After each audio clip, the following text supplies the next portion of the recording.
Hello guys! Hello Aquarius! Welcome dito sa aking channel. Kapalaran 888 Aquarius. Alamin natin kung anong messages, vibration, gabay energy para sa lahat. Kay general reading, pwede kang makaresonate. Okay.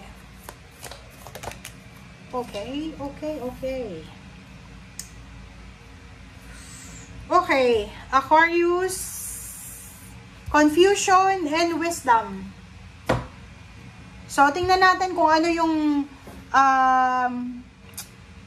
full moon, lunar eclipse, and Virgo message para sa'yo. Knowledge, wisdom. Okay, so, Aquarius, yung highlight ngayon, parang napaka-intense, major, intense, malaki, huge, parang ganon. Intense, huge transformation tungkol sa relationship. Mag-asawa, love life, shared resources, money, diba? And personal empowerment. So, sinasabi ng baraha sa'yo na this is a perfect moment, this is a perfect time para sa emotional, financial na pagbabago sa buhay mo. Nakikita ko sa'yo dito may confusion ka. Hindi mo alam kung anong gagawin mo, pero may wisdom. So, ibig sabihin, may alam ka eh, diba? So, may alam ka, pero hindi ka sigurado. So, sa mga Aquarius, isa sa mga posibleng shift na mangyayari sa buhay mo is, starting now, magkakaroon ka ng wisdom, magkakaroon ka ng ideas kung paano ka kikita ng pera, kung paano ka makakabayad ng utang, kung paano mo matatapos yung toxic na relationship, or kung paano ka makakaalis sa stagnant na situation. Okay? So, may posibleng breakthrough, may posibleng makakalaya na Aquarius, lalo na sa mga Aquarius na restricted. Okay? So, nakikita natin yung pagbabago. Parang ano to eh, powerful version ng sarili mo to eh. Diba? Parang ipapanganak ka ulit. Parang lalabas ka ulit na sobrang powerful. So, huwag kang matakot. Alisin mo yung takot mo. Magtiwala ka na itong transformation na to, kasi confused ka eh. Confused ka, takot ka pa. Huwag kang matakot kasi itong pagbabago nito ay pwedeng magdala sa'yo ng mas marami pang kaalaman, strength, and mas marami pang blessings. Okay? So, yun. Huwag kang matakot. Okay. Aquarius.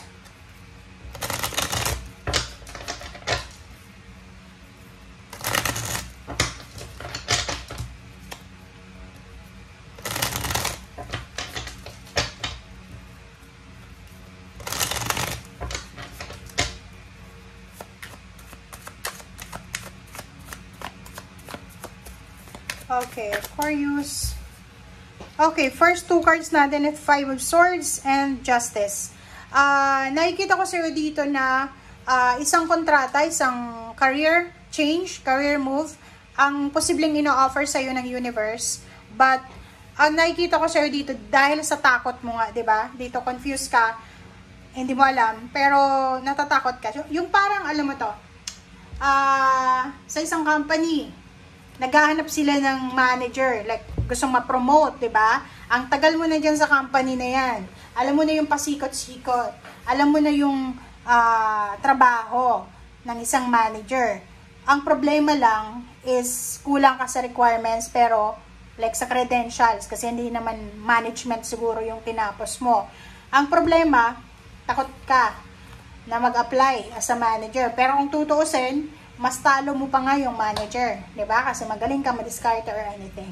So, dito sinasabi sa'yo, it's a karmic justice to guys eh. Deserve mo to eh, Aquarius. So, kung binibigyan ka ng pagkakataon ng Panginoon, ng universe ng balance, financial balance, karmic justice, dapat tanggapin mo to, okay? Alisin mo yung takot mo, magtiwala ka sa sarili mo, magtiwala ka na eto na yung chance mo para mag-transform yung buhay mo.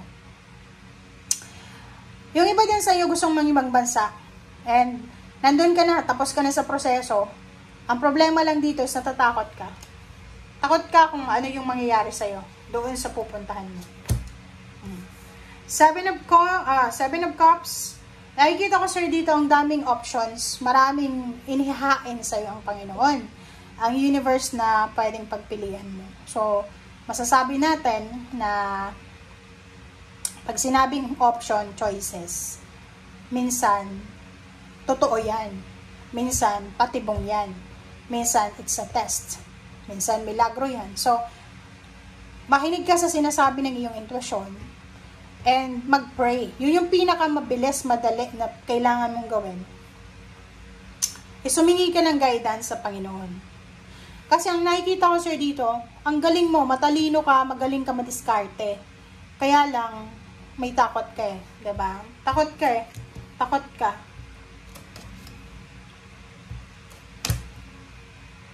Okay.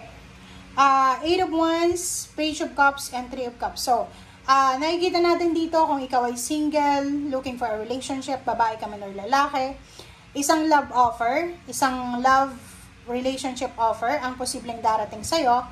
And dito ay posibleng humantong to sa engagement, sa kasal, or sa party. So, pwedeng makakilala ka ng isang tao na, like for example, nakilala mo siya sa party or sa isang okasyon, wedding, anniversaries, or community party, and then after nun, hiningi yung number mo, and posibleng makatanggap ka ng message na, ang message na to, through message, hahantong siya sa kasal, parang ganon. Hangman, nako. So, dito naman, sa hangman na to, sinasabi ng bara sa'yo na, isa sa dahilan kung bakit hindi ka masyadong nagtitiwala sa sarili mo, or hindi ka naniniwala na kaya mo kasi ang daming rejection ka na napagdaanan. So, nakikita ko, sir, dito na kailangan mong lakasan yung loob mo. Okay? Yun nga yung sinasabi sa'yo ng universe na to, na etong lunar eclipse na to, kailangan alisin mo yung takot mo kung gusto mo talagang maging maganda yung buhay mo.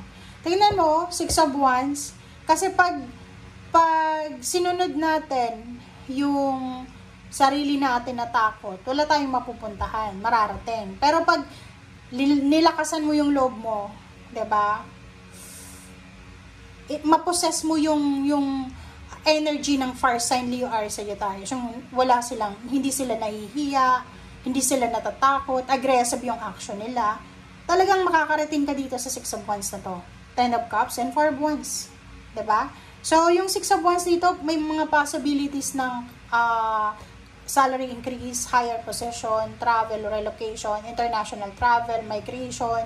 Basta, sobrang success to, windfall of money, and kasal. Pwedeng may ikakasal, pwedeng may complete family, may new babies, new member ng family, sobrang saya ng pamilya, may magpapatayo ng bahay, may ikakasal, may mga anak, may mabubuntis. So, ang dami-dami dito na financial completion, financial development na mangyayari kung talagang lalakasan mo yung loob mo. Okay? Thank you guys for watching. Bye!